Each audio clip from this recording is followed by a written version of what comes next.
Let's start off going over our straight punches. We have an open-handed straight punch and we have a closed fist straight punch.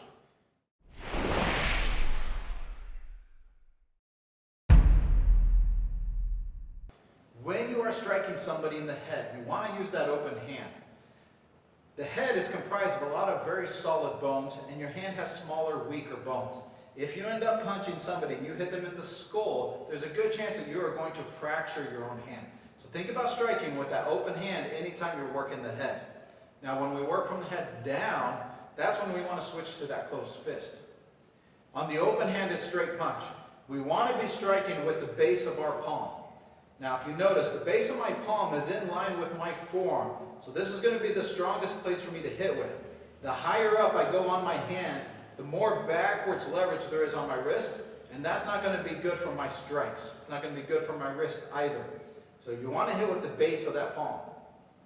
When you are striking, you want to strike roughly between your chin and your nose height. So strike out fairly high.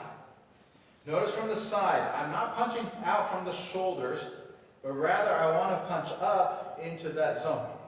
My shoulder is going to roll up, so that's the next part. You're striking, your shoulder rolls up, and that's going to protect the side of your head. Now your head does need to come down as well, so don't leave your head up, but rather drop your chin while you are punching out. So think about hitting with the base of your palm, think about striking nose to chin height of yourself, and roll that shoulder up so that you can protect your head. That's striking with an open hand. Now let's look at striking with that closed fist. To make the fist, I want you to curl your fingers up. Your thumb is going to come and rest between these two knuckles on the first finger. It wants to push diagonally down towards your bottom pinky knuckle. I'm not putting it on the side and I'm not putting it on top. It is here at a diagonal pushing down. When you strike, you want to strike with the two big knuckles. You're going to note that the angle of my wrist right now is at a 45 degree. It's not vertical and it's not horizontal. The reason for this is the natural alignment for most people. If they relax and bring their hand up, it's going to be at a 45 degree. Now, yes, you can manipulate it so that it doesn't work that way, or some of us are just formed different. But the general populace, when they come up, they're at that 45. That 45 means that that's the natural alignment of all my bones and ligaments, which is going to make it the strongest when I'm striking something without all the protective gear. That's why we punch at that 45 degree.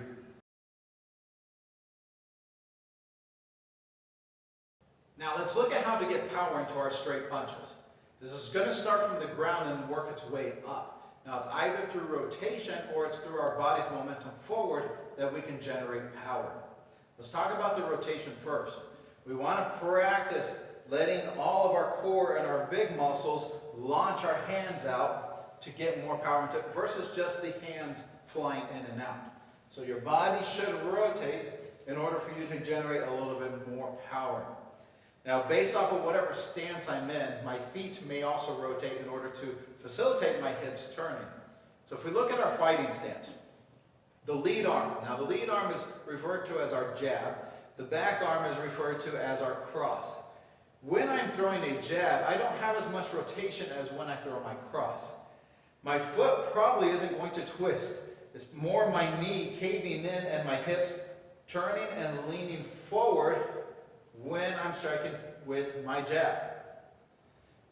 Later on, when we start talking about movement, I'm more often going to use a small step with my jab than stationary. But if I was stationary, I don't need to lift my heel up and twist my leg. I'm just going to blade my body and send my weight forward.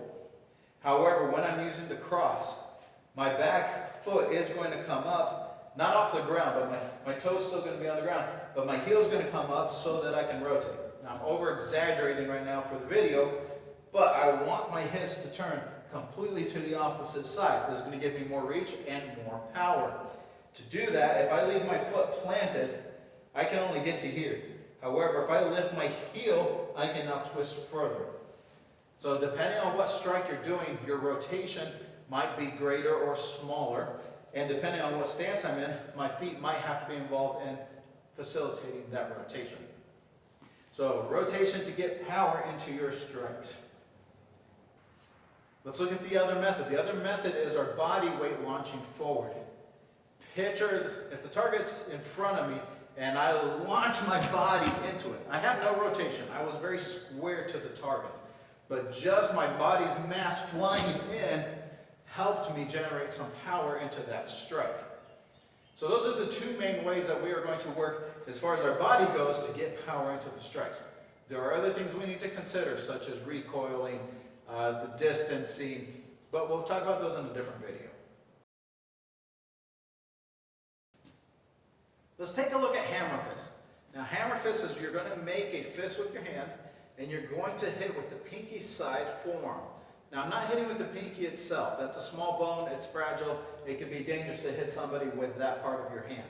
However, you are going to be striking with that side of the arm.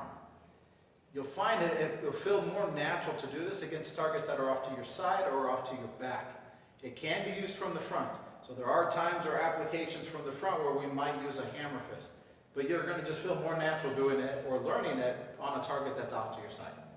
We want to protect our head while we throw our hammer fist. So whatever angle I am throwing this at, I want to think that my head is protected by my shoulder and my arm, just like we did with the punch. So if I was turning all the way to the back to hit him, instead of sending my hand low and my head's high, I'm going to cover up my head as I launch it out. I want you to note that my elbow is going to miss the target before I open up my arm. If this was my threat, and I wasn't sure how close he was, and I send a straight arm, and I hit with my elbow, I'm going to end up hyperextending my arm, and that's not going to feel good. So I want to think that my elbow goes first. Now if he was close enough, I'll end up hitting him with my elbow. If he was at the range that my hammer fist was more important, once my elbow missed, my hand opened up. So don't send a straight arm on your hammer fist, rather send an elbow first and then open up the arm. Protect your head while you're doing it and hit with the pinky side of your forearm. Let's look at striking with our elbows. When you're striking with your elbow, one of the biggest things that I see people do that hinders their elbow power is that they tense up their shoulders.